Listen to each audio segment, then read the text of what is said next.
Welcome to Sweet Life Beat Life. We hope this video helps. In this video, I will explain how to make brownies using Premix. First, gather your ingredients.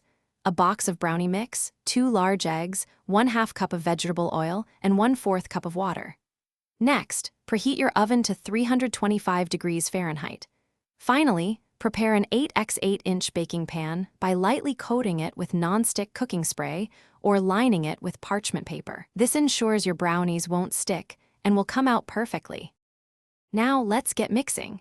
In a large bowl, combine the brownie mix, 2 large eggs, 1/2 cup of vegetable oil, and 1/4 cup of water. Stir these ingredients together with a spoon or spatula for about 50 strokes, or until the mixture is just combined and no dry spots remain. Remember, it's important not to overmix the batter, as this can lead to a tougher, less fudgy brownie. A few lumps are perfectly fine.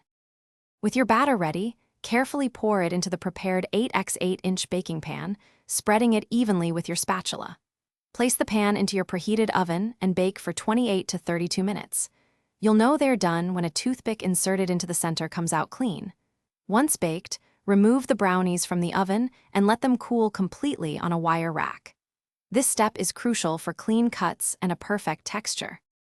Once your delicious brownies have cooled completely, it's time to slice and enjoy. For perfect portions, cut them into 16 even squares.